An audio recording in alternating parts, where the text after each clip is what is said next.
ये प्लेन उड़ान के बाद अचानक से गायब हो जाता है और 35 साल बाद ये दोबारा एक एयरपोर्ट में लैंड करता है। प्लेन के सीट्स में सभी यात्रियों की कंकालें नजर आती है। अगर आप मिस्टीरियस कहानियाँ सुनना पसंद करते हैं तो इस स्टोरी को आपने इंटरनेट पर जरूर सुना होगा। इस फेक स्टोरी को फैलाने के लिए कई यूट्यूबर्स ने भी अपना योगदान दिया है, पर किसी भी शख्स ने इस कहानी के पीछे सच को सामने नहीं लाया। आज के इस वीडियो में इस फेक स्टोरी को हम इतना दूर फेंकने वाले हैं कि ये दोबारा आपके आसपास भी नजर नहीं आएगा। 4 सितंबर 1954 सैंटियागो फ्लाइट 513 ब्राजील से जर्मनी के लिए उड़ान भरा। प्लेन में कुल 92 पैसेंजर सवार थे। प्लेन में सब कुछ ठीक चल रहा था।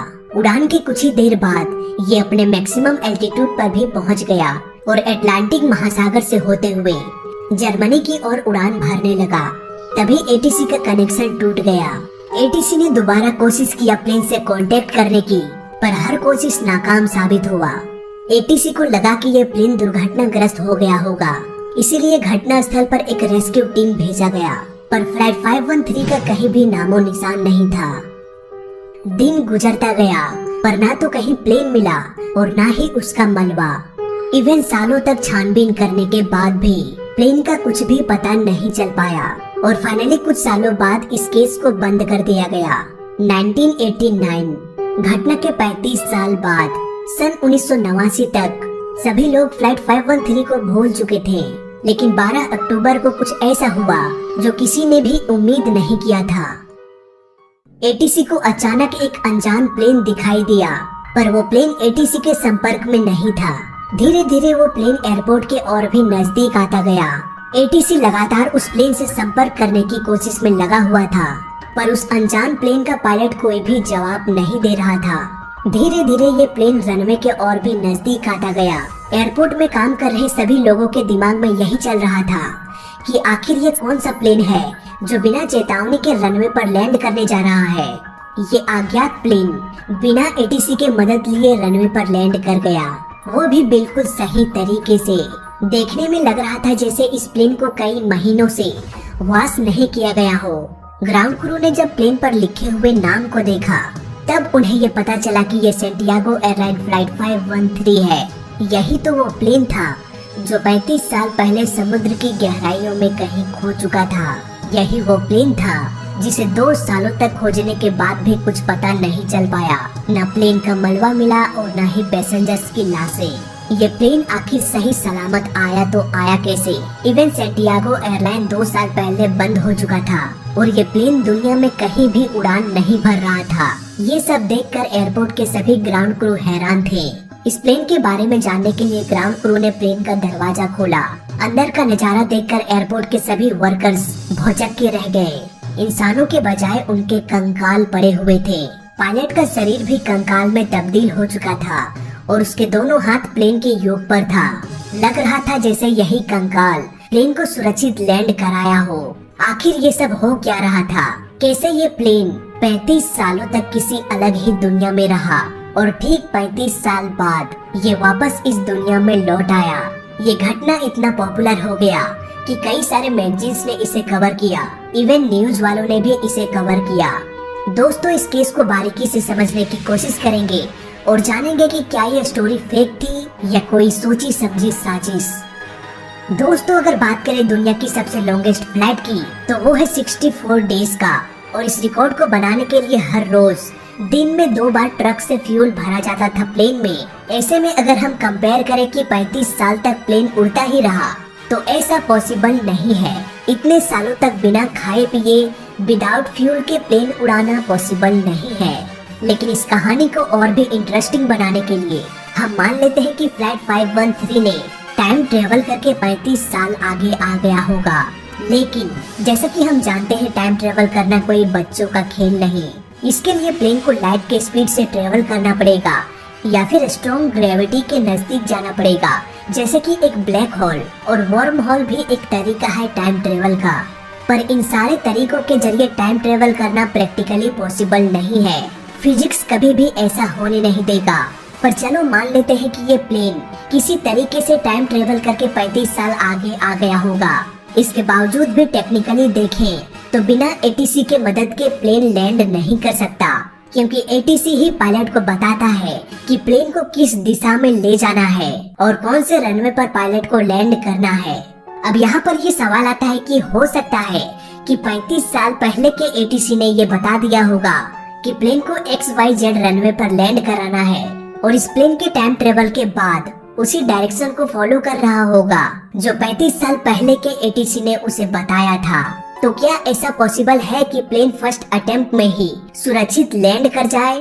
दोस्तों जवाब है नहीं। दोस्तों अगर आज आप किसी रनवे के नंबर को देखते हैं और उसी रनवे के नंबर को अगर 35 साल बाद देखेंगे तो रनवे पर लिखा नंबर बदल चुका होगा। एक प्लेन को सुरक्षित लैंड कराने के लिए प्लेन को रनवे के सीधे में लाना होता है। और आपके जानकारी के लिए बता दूं, अर्थ का मैग्नेटिक हेडिंग निरंतर बदलता रहता है और लगभग 5 सालों में 5 डिग्री का बदलाव हो जाता है और इसी बदलाव के कारण रनवे के नंबर्स को भी समय समय पर बदला जाता है। इसका मतलब ये है कि फ्लाइट 513 का पायलट 35 साल पुराने रनवे के नंबर को फॉलो कर रहा होगा तो वो कभी भी प्लेन को रनवे के सीधे में नहीं ले जा पाएगा और इस तरह से पहली कोशिश में पायलट कभी भी सुरक्षित लैंड नहीं करा पाएगा। पायलट को रनवे के हेडिंग के बारे में जानना बहुत ही जरूरी होता है। दोस्तों सैंटियागो एयरलाइन की कहानी के अनुसार उड़ान के कुछ ही देर बाद एटीसी का कनेक्शन प्लेन से टूट चुका था। इस लाइन को समझने के लिए हमें एटीसी और प्लेन के बीच के कनेक्शंस को समझना पड़ेगा। अगर पायलट का संपर्क एटीसी से टूट जाता है तो इसका मतलब ये नहीं है कि प्लेन क्रैश हो गया हो। एक प्लेन लगभग 35,000 फीट के एल्टीट्यूड में फ्लाई करता है।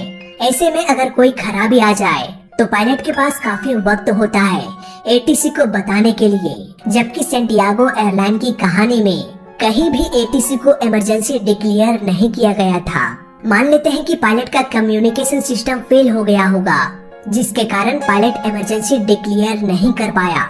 इसके बावजूद भी प्लेन में रेडियो वॉइस कॉल के अलावा एक ट्रांसपोंडर होता है। इसमें कुछ नंबर्स को डाल के इमरजेंसी सिग्नल्स एटीसी तक भेजा जा सकता है। इस नंबर को स्क्वाक कोड कहा जाता है। फॉर एग्जाम्पल, पायलट को अगर इमरजेंसी बताना हो तो वो ट्रांसपोंडर में 7700 कोड डाल देगा। इसके अलावा अगर पायलट एटीसी से बात नहीं कर पा रहा हो तो ऐसे में 7600 कोड डाल के एटीसी को ये बताया जा सकता है कि प्लेन का कम्युनिकेशन सिस्टम खराब हो चुका है। अब यहाँ पर एक और पॉसिबिलिटी हो सकती है। हो सकता है प्लेन का कम्युनिकेशन सिस्टम के साथ साथ ट्रांसपोंडर भी खराब हो गया हो। दोस्तों ऐसे केस में भी एक और ऑप्शन बच जाता है और वो है फाइटर प्लेन्स। ऐसे कंडीशन में फाइटर प्लेन्स को उस प्लेन के पीछे भेजा जाता है। अब क्योंकि प्लेन का सभी कम्युनिकेशन सिस्टम फेल हो चुका है इसीलिए उसको रास्ता दिखाने वाला अब कोई नहीं बचता। अब यहाँ पर एंट्री होती है फाइटर प्लेन्स की। फाइटर प्लेन का पायलट उस कमर्शियल प्लेन के पास जाकर इशारे से बात करने की कोशिश करेगा कि अगर आप रास्ता भूल गए हैं तो मुझे फॉलो करें। इसके जवाब में कमर्शियल प्लेन का पायलट कुछ इस प्रकार से अपने विंग्स को लेफ्ट राइट रोल करके इशारे से बताएगा कि ठीक है हम फॉलो करते हैं। इसके बाद फाइटर प्लेन का पायलट उस प्लेन को नजदीकी एयरपोर्ट तक ले जाएगा। लेकिन अगर कमर्शियल प्लेन का पायलट कोई भी जवाब नहीं देता तब बहुत बड़ी प्रॉब्लम हो सकती है, क्योंकि ऐसे केस में हो सकता है प्लेन किसी सिटी में क्रैश हो जाए और प्लेन में बैठे पैसेंजर्स के साथ साथ सिटी में रहने वाले लोगों की भी जान चली जाए। इसीलिए अगर फाइटर प्लेन के पास अगर कोई भी रास्ता ना बचता हो तो वो उस कमर्शियल प्लेन को मिसाइल से उड़ा देगा।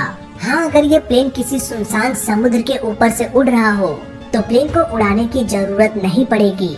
ऐसा ही एक केस हिलियोस एयरवेज फ्लाइट 522 के साथ हुआ था, जिसे घोस्ट प्लेन के नाम से भी जाना जाता है। इस प्लेन का पायलट एटीसी को कोई भी जवाब नहीं दे रहा था और इसीलिए 2 फाइटर प्लेन्स को भेजा गया था। दोस्तों जब किसी प्लेन में तकनीकी खराबी हो जाती है तब इतने सारे तरीके होते हैं एटीसी तक अपनी बात को पहुंचाने के लिए, लेकिन फ्लाइट 513 के स्टोरी में इन सब का कहीं भी जिक्र नहीं था। इसका साफ साफ मतलब ये है कि जिसने भी इस कहानी को लिखा वो बहुत ही अच्छा राइटर है, लेकिन उसके पास एविएशन का 0% भी नॉलेज नहीं होगा। इस कहानी में ट्विस्ट तब आता है जब ये प्लेन गायब होने के 35 साल बाद वापस दिखाई देता है। ऐसा क्यों हुआ और कैसे हुआ, राइटर ने इस बारे में कुछ भी नहीं लिखा, क्योंकि उसे एक मिस्टीरियस कहानी चाहिए थी और ऐसी कहानियों से भोली भाली आम जनता को बेवकूफ बनाया जा सकता है। पर मेरे सब्सक्राइबर्स को नहीं। तो अब बात करते हैं कि इस झूठी कहानी को किसने वायरल किया और उसका मकसद आखिर क्या था।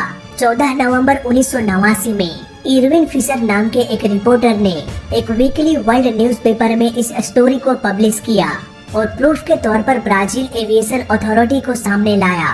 पर बाद में जब इसकी छानबीन हुआ तब ना तो कोई अथॉरिटी सामने आया और ना ही कोई गवर्नमेंट, लेकिन तब तक ये स्टोरी काफी वायरल हो चुका था।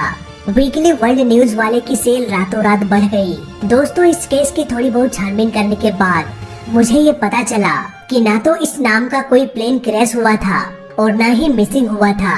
इवन उसके आसपास कई सालों तक कोई भी प्लेन मिसिंग का केस नहीं था। इस फेक स्टोरी को वायरल करने से फायदा ये हो गया कि न्यूज़पेपर वालों की सेलिंग बढ़ गई और यूट्यूबर्स को एक और टॉपिक मिल गया मिस्टीरियस वीडियो बनाने के लिए, और मुझे भी एक मौका मिल गया इस स्टोरी को एक्सपोज करने के बहाने आप लोगों को ढेर सारा नॉलेज दे दिया, और इसके लिए तो एक लाइक बनता है। तो वीडियो अच्छा लगा तो सब्सक्राइब कर देना, बुरा लगा तो अनसब्सक्राइब। तो वीडियो अच्छा लगा तो लाइक कर देना, बुरा लगा तो डिसलाइक कर देना।